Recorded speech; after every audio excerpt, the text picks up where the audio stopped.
Everybody's making fun of Rick Ross because he said he's afraid Teslas will automatically drive him to the police. He's right, though. He's completely right. We've talked about this on Timcast IRL. I don't know that literally a Tesla will lock its doors and then drive you to the cops. But the argument is that smart cars with automatic driving probably will, in the future, drive you to the police.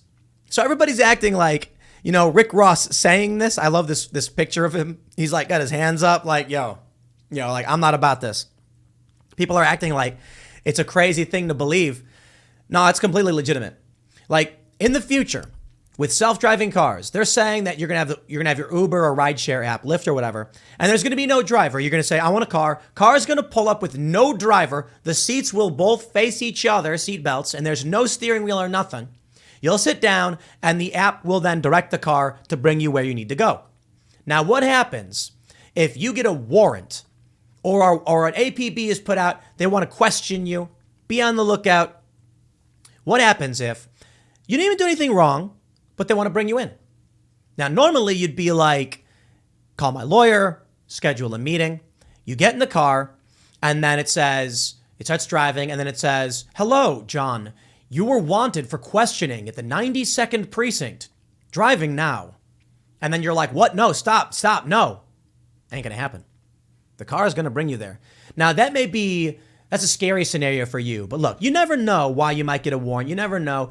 And it should be a process by which the police come to you, serve the warrant. You either get arrested because it's a warrant for your arrest, or they want to bring you in for questioning. You call your lawyer. You get the opportunity to respond.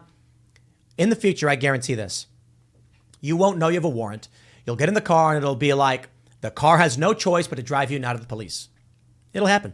Here's a story from xxlmag.com. Rick Ross owns just about every car you can think of, but chances are slim that he will be pushing a new Tesla anytime soon. On Tuesday, Rose shared his thoughts on the popular autonomous rides on his Instagram story. I won't say I'll never have a smart car, but I've never ridden in a Tesla. He explains. Never in my life. I've never ridden a Tesla. And the reason being is because I've always had in the back of my mind, the government could tap into the brain of the car. Okay, where's Rick? He's over there. Nah, bring him in for questioning. Makes a car sound. And then he says, like, where am I going? It's leaving Wingstop. You pull up to the building and the agent walk out. Hey, Rick. Yes. Yes, that will happen. I would say right now, tell me where I'm predicted to make that bet. And I will make that bet because that bet will pay off. What? You think it can't?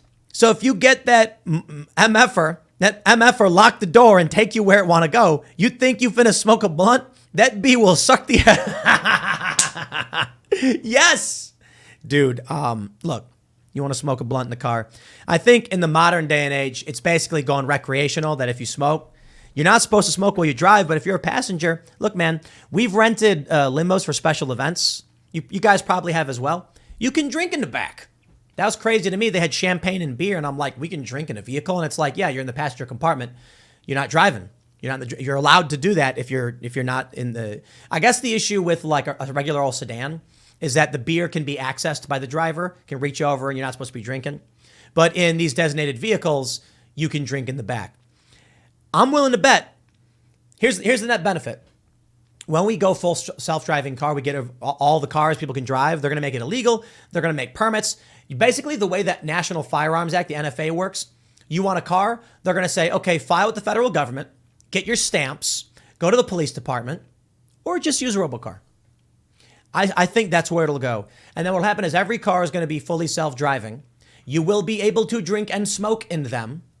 But this also means, look, you go full robocar, no more drug dealing. Think about it.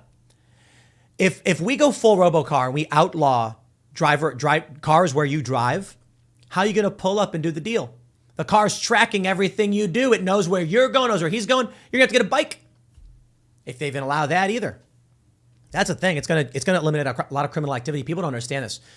Self-driving cars will definitely bring you to the police. They may even bring you to the hospital. That's a net positive. The cops thing is where it gets creepy. So I would say this, the net benefits for a fully autonomous self-driving car world, the only way I see that as possible is if we get hard safeguards against law enforcement action. And the companies that operate these not only have a pledge, not only have bylaws, but there's legal precedent saying they cannot cooperate without, they should not be able to cooperate in any way. What should probably happen is if you get a warrant, well, here's the issue. If a cop has a warrant, they can come arrest you, right? But should an Uber driver right now, imagine this, you get an Uber and the driver presses the app and it says outstanding warrant for John Smith. Should that Uber driver drive you to the police station? What should he do? Or should he be like, none of my business? That's what it should be. There should be no connections whatsoever. They should not be allowed to file a warrant of a car company or a rideshare and be like, if you ever encounter this person, send him our way. But they're gonna. And that psychotic behavior is going to result in so much good being thrown in the trash. Guys driving in the car. I watched this video where a car was going like 10 miles an hour and like swerving on the highway. It was like just idling and going real slow. Maybe it was going a little bit faster, like 20. And it was like weaving left and right. And the cops are blaring the lights. The car won't stop. They finally like do a pit maneuver or something. It's slow moving. So they just push the car off the road. It stops. They open the door and there's a guy going, and they're like, get out of the car now. And he's like, and they're like, and they grab the guy, they throw him down, hands behind your back, and he's not moving. They start tasing him. Guy had a stroke. He wasn't doing anything wrong. He had a stroke. He needed help. And the cops were like, he's drunk. So they dragged him out and they tased him. Stop resisting. Dude could not move. He was paralyzed, trying to talk, and he couldn't. Thought he was drunk. Imagine you're in a robocar and you have a stroke and the car goes, abnormal heart rate detected. Robocar is detecting stroke. Would you like to go to the hospital? And then it'll be like, if you do not confirm in 5 seconds, rerouting to hospital. Wouldn't that be a good thing? I certainly think so. And then what happens is the robocar then notifies the hospital, incoming stroke. It's going to know all that stuff. I got to tell you, man. There is a fear about government creepo stuff, and you can't trust them. You can't. But also think about somebody who goes into diabetic shock, somebody who has a stroke, somebody who has a heart attack. They will be saved by this. I was talking to people about murder rates going down. It was because of the Sweden thing. Murder rates went way down around the world, but they rose in Sweden. And people said, well, they still went down, I think, but they didn't go down as much and they stayed fairly even. That's what it was. Here's what people need to understand about the murder rate going down. Cell phones. It is the cause of the murder rate declining is cell phones. 30 years ago, somebody got stabbed. They fell down and said, call for help. And someone would run and try and find a payphone. Sorry, too late. Took you 5 minutes to get the phone, 5 minutes to get the cops and the ambulance out there. He's gone. Today's day and age, someone gets stabbed. They grab their phone right away and say, I'm on the corner of this and this. Here, he just got stabbed. What do I do? Do this. Put pressure on the wound. More people live. So what I ended up seeing was aggravated assaults stayed fairly steady. In fact, I think they may have gone up in some areas because people are reporting them too. And murders went down. Now, why? It wasn't that people decided to murder less. It was that with cell phones calling emergency services, they were less likely to succeed. Thus, if the person doesn't die, there's no murder to report, just aggravated assault. With robocars. Look, I have a bed. Luke Radkowski told me to get it. It's the Sleep 8. And people are like, why aren't you wearing the Whoop anymore? Because I got the bed. The bed tracks the same thing. It's cool. And when I'm sleeping on my bed, this mattress, it tracks my heart rate variability, a temperature and things like that, breath rate. Crazy how it does it. And I wake up in the morning and it gives me health information. And it actually tells you if you're getting sick before you even know. The Whoop is cool. It does that too, but I have a bed that does it, so I don't need to wear the Whoop. Look, man, I like this technology. The problem is the abuse. The problem is Rick Ross is right. So we got to put in, you can take, someone has to opt in to emergency services. I think that should be it.